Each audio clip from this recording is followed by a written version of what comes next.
Alhamdulillah. Assalamualaikum dokter. Waalaikumsalam warahmatullahi wabarakatuh. Masya Allah. Buset. Apa kabar hari ini dok? Alhamdulillah sehat. Alhamdulillah. Ini sedang di Jakarta atau sedang di luar Jakarta ini? Sedang di Jakarta, alhamdulillah di rumah ini. Oh, Alhamdulillah ya. Ciri khas beliau ini nampak segar ya, Masya Allah. Alhamdulillah.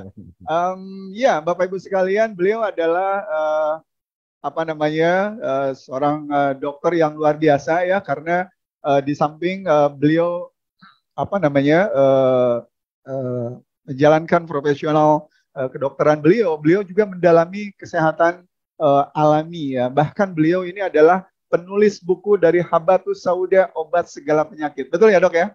Ya, Ya.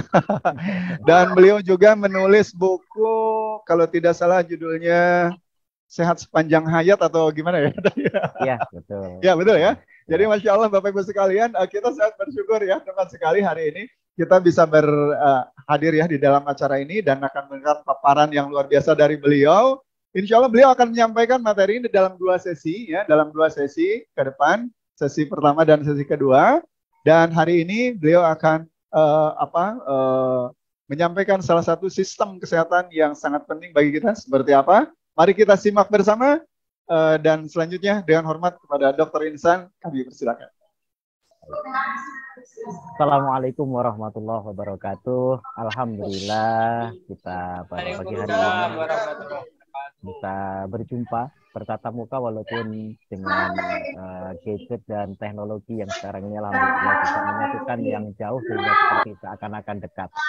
Dan pada pagi hari ini kita akan sharing tentang ilmu yang mungkin barangkali istilah yang digunakan nanti sering dipakai, yakni tentang imunitas. Ya. Dan kebetulan kita akan berhadapan dengan bulan Ramadan, di mana bulan Ramadan itu kita berpuasa. Banyak orang yang khawatir kalau puasa itu nanti takutnya gitu, begitu kita dibatasi dengan makan minum itu malah jadi sakit. Nah, ini berarti mungkin belum paham bagaimana sebenarnya puasa itu disyariatkan sebenarnya justru menguntungkan kesehatan tubuh kita, terutama berkaitan dengan imunitas. Nah, kaitannya dengan imunitas ini bagaimana? Dan kemudian bagaimana peran herbal itu nanti menjaga kesehatan tubuh kita, terutama dalam membangkitkan imunitas. Kita perlu tahu apa itu imunitas dan bagaimana kinerja imunitas di dalam tubuh kita. Nah, tema kita saat ini adalah bagaimana imunitas kita itu menjadi hebat dengan Ramadan yang dahsyat. Ya, jadi dengan Ramadan yang dahsyat ini maka kita akan menjadi kesehatan kita dan imunitas kita itu justru akan semakin hebat, bukan malah loyo, bukan malah kemudian tidak bertenaga, bukan seperti itu. Baik, kita langsung saja menuju kepada materi inti dan materi pokok karena ini kita akan bahas satu persatu dengan agak lebih detail.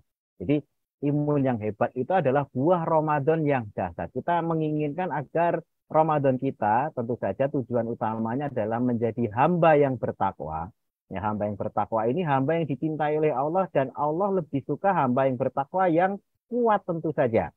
Karena orang beriman yang kuat gitu ya, itu lebih dicintai oleh Allah SWT dibandingkan hamba Allah yang juga sama-sama beriman dan bertakwa tapi lemah. Nah, sisi imun yang hebat itu juga akan mendukung kekuatan dan kehebatan tubuh kita yang memang sudah didesain oleh Allah SWT. Nah, Allah lebih tahu tentang desain tubuh kita sehingga akan memberikan syariat-syariat yang menguntungkan, ya, yang menguntungkan kesehatan tubuh kita. Tidak mungkin Allah menurunkan syariat baik itu sholat, sholat malam, puasa dan lain sebagainya yang justru merugikan jasmani kita. Next, selanjutnya untuk memahami imun yang hebat ini kita perlu untuk memahami apa itu imun. Pada slide ini kita memahami imunitas tubuh itu senjata untuk menghadapi gangguan dari luar tubuh kita. Nah, ini adalah sistem imun. Sistem imun ini macam-macam. Artinya ada yang sifatnya kimiawi, ada yang sifatnya dalam bentuk metabolisme. Kimiawi contohnya misalnya Bapak Ibu dalam kondisi ada hawa yang sangat dingin, tiba-tiba kok meler. Nah, misalnya, meler itu sebenarnya sistem imun. Kenapa? Karena hawa dingin ini dianggap oleh tubuh itu seperti musuh. Maka tubuh ketika ada ancaman, dia akan pertama secara mekanik hidung itu akan menyempit karena dianggap sebagai ancaman. Kemudian mengeluarkan lendir. Lendir yang dikeluarkan oleh ingus kita itu sebenarnya ada imunoglobulinnya. Jadi bukan semata-mata ingus yang tidak bermakna, yang merugikan. Bukan. Justru itu ada kandungan yang sebenarnya untuk melindungi tubuh kita. Termasuk juga kalau misalnya kita luka, kemudian di situ ada perlendiran dan sebagainya, itu zat-zat kimia yang memang diproduksi oleh tubuh untuk melawan kuman-kuman yang akan menyerang tubuh kita. Termasuk bahkan, maaf-maaf, kotoran telinga kita. Nah, kotoran telinga kita itu juga buah hasil imunitas. Kenapa? Imunitas yang sifatnya kimiawi, yakni semacam minyak yang diproduksi sebenarnya untuk melindungi telinga kita agar tidak dimasuki oleh kuman atau bakteri.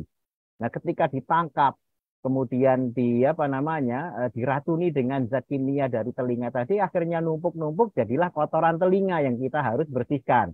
Kita pahamnya itu kotoran, padahal sebenarnya itu adalah sistem imun yang sifatnya kimiawi. Tapi apakah hanya sistem imun kimiawi saja? Ternyata tidak. Next, kita akan lihat bahwasanya sistem imun itu lebih kompleks. Nah, salah satu sistem imun yang kuat pada tubuh kita itu dibangun di pondasi sistem peradangan atau inflamasi. Kita hanya mengenal yang namanya peradangan itu sebagai penyakit. Sama halnya seperti kotoran telinga yang kita anggap sebagai gangguan. Padahal sebenarnya itu bukan gangguan. Justru kalau telinga kita nggak bisa menghasilkan zat kimia untuk melawan kuman bakteri itu malah bahaya. Itu gampang sekali telinga kita itu terinfeksi. Sama halnya dengan sistem peradangan atau inflamasi. Nah, radang seperti Bapak Ibu terkena misalnya radang tenggorokan atau radang mata, konjungtivitis yang matanya merah belekan, kemudian ada radang di lutut, artritis, radang sendi misalnya, atau radang di kulit, dermatitis dan sebagainya. Itu semua adalah sistem imun sebenarnya, tapi sistem imun yang belum selesai. Jadi harus diselesaikan yang menjadi satu sistem secara utuh. Karena peradangan sendiri itu alarm. Ya, sistem imun di bagian alarm. Kita tahu bahwasanya alarm itu didesain agar memberitahu kepada kita ada masalah, ada sesuatu yang mengancam diri kita. Contoh mobil, tiba-tiba alarmnya berbunyi. Maka sebenarnya itu memberikan kepada kita petunjuk, oh mobil kita itu mau diganggu. Entah mau dicuri, entah mau dibobol, dan lain sebagainya. Itu kita harus waspada setelah itu. Apakah dengan alarm berbunyi itu kemudian cukup? Tidak. Jadi artinya justru dengan alarm yang berbunyi itu kita harus mengirim orang yang bisa menangani ancaman. Kalau kita seperti rumah, alarm rumah bunyi, maka yang tindakan selanjutnya adalah memanggil polisi, memanggil tentara gitu ya untuk mengusir ancaman yang ada. Nah, sehingga sistem peradangan ini akan membutuhkan dua komponen. Jadi dua komponen. Selanjutnya, apa saja dua komponen itu? Sistem inflamasi. Ya. Nah, kita bahas dulu sistem inflamasi sebagai alarm tadi. Ternyata ada 5 hal yang menjadi gejalanya sebelum kepada dua komponen. Ya. Jadi gejala inflamasi atau peradangan biasanya apakah itu menyerang tenggorokan atau lutut tadi, itu gejala pertama itu mesti ada panasnya atau kalor. Kita tahu panas atau kalor ketika orang radang tenggorokan, mesti area yang terkena radang itu akan panas, bahkan seluruh tubuh ikut demam. Kalau sendi kita itu terasa ada peradangan, maka sendi pun juga akan terasa hangat di sekitar area yang nyeri. Kalau kita kebentur misalnya, tiba-tiba kejedot pintu atau kejedot tembok, kepala kita, maka daerah yang kejedot itu juga akan terasa hangat. Itulah kalor. Kemudian yang kedua, dolor. Dolor itu nyeri. Ya, kalau ada peradangan, tenggorokan radang itu mesti ada nyerinya. Kalau kita punya rematik atau artritis, itu nyeri sendi atau ada nyeri di sekitar yang ada peradangannya. Kemudian juga kalau misalnya ada gastritis, radang lambung, ya lambungnya juga nyeri, sakit perut. Ya. Kemudian yang ketiga, itu ada rubor kemerahan. Kalau kita radang tenggorokan, dicek tenggorokannya, mesti merah. Kalau kita ada radang sendi, ya sendinya mesti juga kemerahan. Ya. Kemudian kalau ada gastritis, kalau di endoskopi, endoskopi itu video yang dimasukkan ke dalam saluran pencernaan, kemudian merekam yang ada di dalam lambung, itu juga endoskopinya akan menunjukkan permukaan lambung itu kemerahan. Nah, ini gejala peradangan. Gejala yang keempat itu adalah tumor, ada pembengkakan. Kalau ada radang tenggorokan, mesti tenggorokannya juga akan membengkak. Bahkan mungkin amandelnya atau yang lain-lainnya di sekitar situ akan membengkak dan menyebabkan terganggunya saluran, baik itu pencernaan maupun pernafasan. Kemudian kalau sendinya yang meradang, ya mesti bengkak sendi. Ya, atau mungkin lambungnya yang meradang, maka permukaan lambungnya akan ada swelling. Ya. Dan juga di tempat-tempat yang lain, mata meradang, ya matanya jadi bengkak seperti orang yang belekan, matanya merah, ada nyeri, terasa panas, terus bengkak. Nah, ini 4 gejala radang. Yang terakhir, tentu saja dengan adanya 4 gejala tadi, mesti fungsinya secara umum akan menurun. Nah, 5 hal ini adalah alarm. Nah, 5 hal ini adalah alarm. Kalau mobil alarm bunyi, biasanya juga ada komponen-komponennya. Suara yang keras, kuncinya akan mengunci secara otomatis. Kemudian bunyinya nguing-nguing ke sana kemari dan lampunya juga nyala gitu ya. Jadi inilah sebenarnya sistem alarm yang dipasang oleh Allah SWT di tubuh kita. Karena kalau sistem alarm ini tidak jalan, ada orang misalnya sedang jalan santai, terus kakinya itu sistem peradangannya nggak aktif. Dia ketika menginjak puntung rokok atau menginjak api, atau aspalnya kebetulan panas di jam 11 siang atau jam 12 siang, padahal aspalnya panas, tapi sistem radangnya mati. Maka dia akan berjalan santai di situ, tidak akan kesakitan. Tapi tidak ada rasa sakit atau tidak ada dolor, ya, yang di ciri kedua dari sistem alarm ini, itu berakibat luar biasa. Yakni apa? Kakinya nanti akan luka bakar. Karena dia nginjek sesuatu yang panas tapi alarmnya nggak bunyi. Coba kalau alarmnya bunyi, ada dolor yang dia rasakan atau ada nyeri yang dia rasakan. Mesti dia akan langsung membuat pencegahan, tidak melanjutkan lagi berjalan di atas aspal itu. Atau kita ngunjuk bara api, ya kita langsung ngangkat kaki kita. Tapi kalau alarmnya nggak jalan, ya diinjek terus sampai akhirnya kakinya terbakar. Nah, ini alarm. Nah, maka kemudian selanjutnya kita masuk kepada 2 sistem imun yang mendukung sistem peradangan ini. Apa saja pembagian imun inflamasi itu? Ada yang pertama adalah sistem imun yang proinflamasi. Nah, nextnya. Nah, sistem imun proinflamasi itu adalah sistem imun yang memberi baterai kepada alarmnya.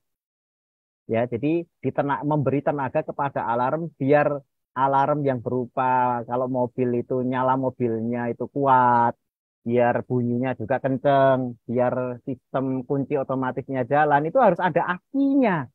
Aki untuk membunyikan alarm, ya. Nah, akinya apa? Kalau di tubuh kita, aki atau tenaga untuk membunyikan alarm itu adalah dari karbohidrat atau gula. Nah, di sini ini penting ini. Jadi berarti karbohidrat atau gula itu sebenarnya adalah sumber sistem imun yang proinflamasi. Proinflamasi itu mendukung proses inflamasi karena dia sebagai alarm. Nah, jadi nanti kita akan membuat kebijakan bagaimana agar sistem proinflamasi ini tidak merugikan. Karena kalau karbohidrat atau gula ini terlalu berlebihan, inflamasinya jadi tidak terkontrol. Ya, jadi tidak terkontrol. Contoh seperti penderita diabetes. Penderita diabetes ini kontrol gulanya sudah melampaui ambang batas, bahkan sudah berlebihan, sehingga inflamasi terjadi di mana-mana yang sebenarnya tidak diperlukan. Artinya apa? Alarm bunyi padahal sebenarnya belum tentu ada maling masuk. Nah, sehingga alarm di mata bunyi, alarm di ginjal bunyi, alarm di mana-mana bunyi gitu ya. Dan ini malah justru merugikan sehingga tenaga dari baterai atau aki yang berasal dari karbohidrat itu harus diatur sedemikian rupa sehingga cukup sekedar membangkitkan imun proinflamasinya. Sekedar bisa ada ketika ada ancaman itu dia bisa bunyi aja, jangan sampai berlebihan. Selanjutnya, sistem imun yang membangun dari sistem inflamasi itu selain proinflamasi adalah yang kedua adalah sistem imun antiinflamasi. Nah, ini yang sebenarnya menjadi lawannya.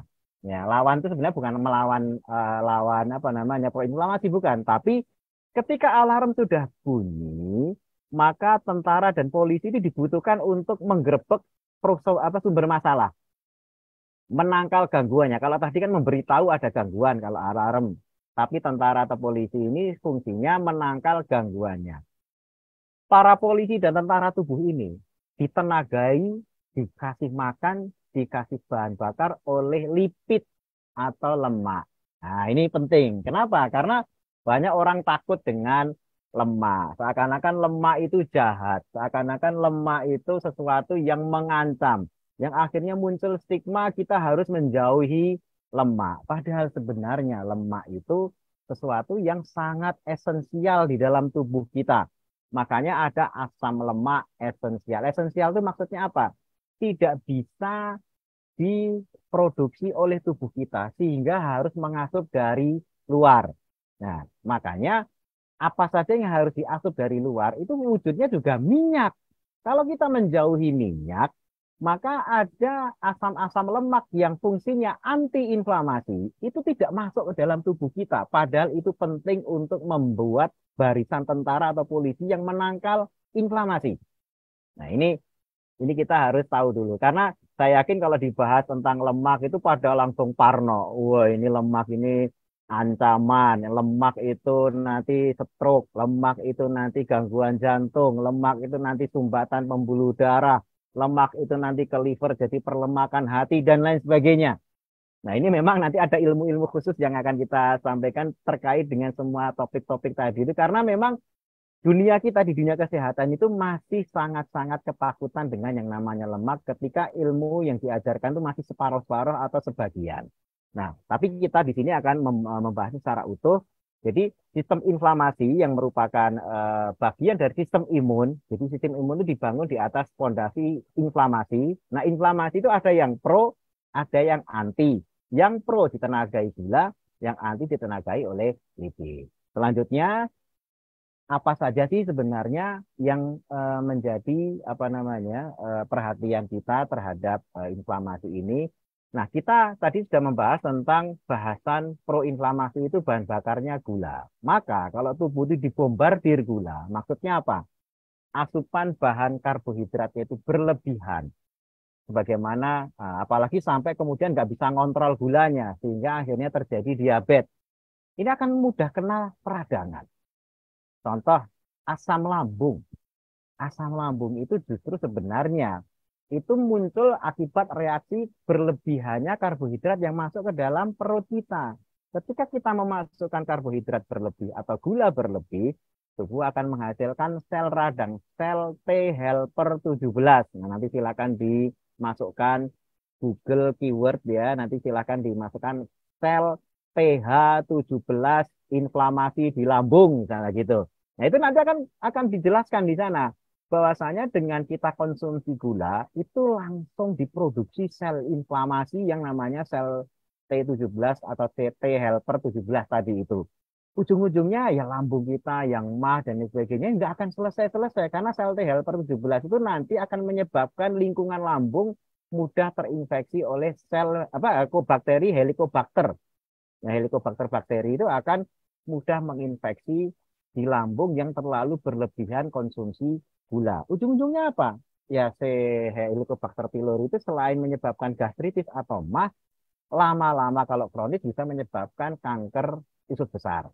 Kemudian pada penderita pasien DM tadi sudah sedikit saya singgung, inflamasi merata. Makanya penderita diabetes itu komplikasinya dari ujung kepala sampai ujung kaki. Nah, kontrol inflamasi ini itu harus diikuti dengan membatasi asupan karbohidrat. Ya, kontrol asupan karbohidrat. Karena kalau tidak, kelebihan energi yang membangkitkan inflamasi sebenarnya kan baterainya cukup yang kecil aja sudah bangkit tuh alarmnya. Tapi karena tenaganya berlebihan ya, berlebihan juga alarm yang bunyi. Jadi ibaratnya kalau bahasa inflamasi itu senggol bacok. Ya, inflamasinya kesenggol dikit aja langsung bacoki kemana-mana gitu. Nah, tapi senggol bacok kalau apa namanya di tubuh kita ya tadi itu gampang terkena radang, dikit-dikit radang tenggorokan, dikit-dikit sariawan, dikit-dikit lambung kambuh, dikit-dikit sendinya nyeri. Ya, sistem inflamasi yang alarm selalu bunyi itu, gitu ya, itu yang menyebabkan nantinya akan merugikan tubuh kita. Nah, makanya asupan ini harus dibatasi. Kemudian inflamasi yang tinggi juga memicu produksi antiinflamasi. Ya, kita kadang-kadang masih belum paham ya. Yakni antiinflamasi itu kan lipid, ya. Kolesterol itu akan naik. Jadi sumber kenapa kolesterol naik itu bukan karena asupan, ya. Asupan kita makan makanan yang berkolesterol itu tidak langsung menaikkan kolesterol. Artinya apa? Hubungan antara asupan makanan berkolesterol terhadap kenaikan kolesterol itu sebenarnya sudah ditolak oleh para saintis dan juga ahli-ahli kesehatan. Artinya apa? Kolesterol kita itu naik bukan karena itu. Naik itu karena ada masalah di tubuh kita, yakni berupa peradangan yang memicu anti radang diproduksi. Jadi kalau Bapak Ibu kolesterol naik, belum tentu dari makanan. Artinya apa? Itu terjadi karena adanya inflamasi. Ya, inflamasi seperti penyakit diabetes. Itu inflamasi di mana-mana. Kolesterol mesti akan diproduksi tinggi. Karena radangnya ada, alarmnya itu bunyi di mana-mana. Maka dibuatlah tentara yang banyak berupa kolesterol tinggi. Nah, ini sebagai pengantar awal gitu untuk memahami inflamasi dulu. Nah, lantas bagaimana dengan puasa kita nanti strateginya? Insya Allah akan kita bahas nanti di sesi yang kedua. Ya, sebentar lagi gitu ya. Nah, kita akan bahas herbal anti radang itu yang kayak apa. Gitu itu dibahas di kita di sesi yang kedua. Nah, maka mudah-mudahan nanti dipahami dulu sistemnya. Sehingga kalau sudah paham sistemnya, herbal yang mana yang nanti akan kita pilih, apa saja, bentuknya bagaimana, itu juga kita akan bijak menggunakannya. Kapan madu dikonsumsi, kapan kurma dikonsumsi, misalnya, kapan minyak-minyak itu dikonsumsi, itu ada tempatnya nanti setelah sesi yang kedua. Demikian mungkin singkat dari saya untuk sesi yang pertama. Kami kembalikan waktu berikutnya kepada Pak Utet. Kami persilakan.